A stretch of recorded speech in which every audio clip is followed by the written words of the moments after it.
नमस्कार मैत्रिणींनो, ज्योत्स्ना रेसिपीमध्ये आपले खूप खूप मनापासून स्वागत आहे।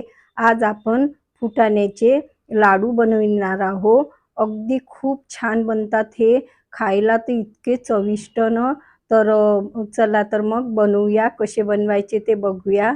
मी एक वाटी इथे फुटाणे घेतलेले आहे। आता ह्या फुटाण्याला आपण एका भांड्यामध्ये टाकून घेऊया आणि त्यानंतर याला व्यवस्थित असं हाताने असं क्रश करायचं आहे। हाताने ना ते सालं काढून घ्यायचे आहे व्यवस्थित। या पद्धतीने घासू काढून घेतलेले आहे मी, बघा। आणि असं त्याचे सालं असे बाहेर निघतात। असं म्हणजे भांड्यात मी एका म्हणजे कोपरमध्ये घेतलेलं होतं मोठ्या, आणि काढून घेतले आणि मग यात काढून कटोऱ्यामध्ये घेऊन घेतले मग ते। आणि बघा, आता हे मिक्सरचं भांडं घेतलेलं आहे, त्यामध्ये ना आता ते पूर्ण आपल्याला फुटाणे टाकून घ्यायचे आहे आणि हे दळून घ्यायचं आहे। बघा, या पद्धतीने मी छान असं बारीक असं दळून घेतलेलं आहे। आता आपण इथे एक भांडं घ्यायचं आहे। आता इथे ना आपल्याला हेच म्हणजे हे फुटाण्याचं मिश्रण ना छान चाळून घ्यायचं आहे।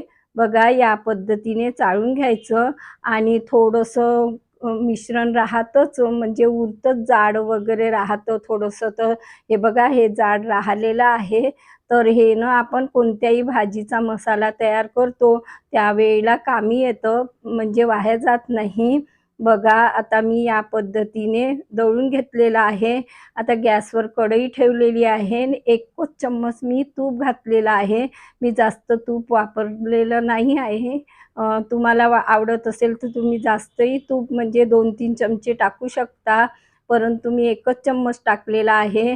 बघा, आता याला ना खरपूस रंग येईपर्यंत छान मंद हीटवर आपल्याला याला छान असा थोडा कलर बदलेपर्यंत असं मस्त भाजून घ्यायचं आहे। आणि याचा ना थोडा सुगंध सुटतो, तर समजायचं की आपलं म्हणजे हे मिश्रण भाजून झालेलं आहे। आता मी विलायची पावडरही टाकून घेतलेली आहे, अर्धा चम्मच यामध्ये। तर सुगंध सुटल्यानंतर समजायचं की भाजल्या गेलेलं आहे। फुटाणे जरी भाजले असले तरी पण छान व्यवस्थित भाजायचं।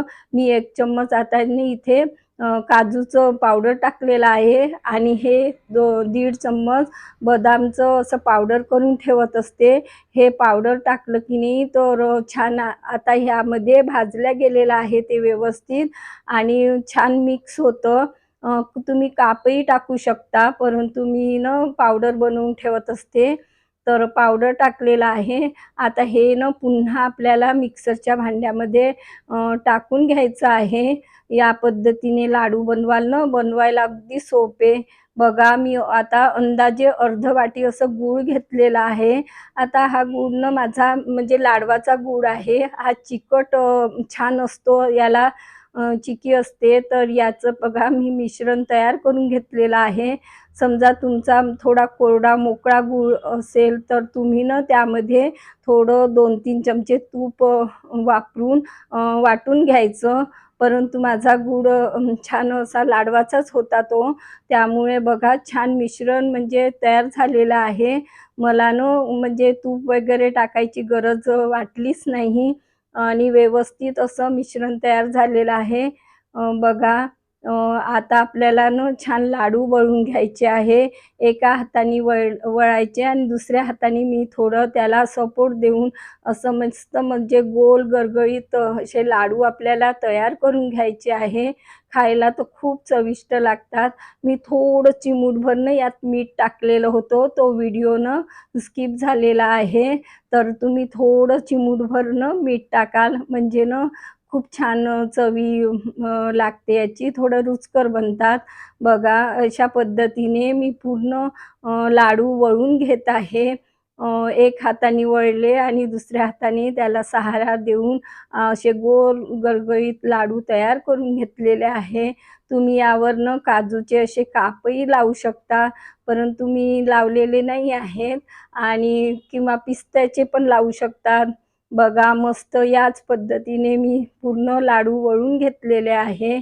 अगदी मस्त बघा आणि गोल गरगरीत असे लाडू तयार झालेले आहे. तर या पद्धतीने नक्की करून बघा. कशी वाटली तुम्हाला माझी पद्धत? नक्की ट्राय करा आणि कमेंट्स करून कळवा. पुन्हा भेटू नवीन व्हिडिओसोबत. तोपर्यंत मस्त राहा, खुश राहा, आनंदी राहा, हेल्दी राहा आणि नवीन नवीन पदार्थ बनवून खात राहा.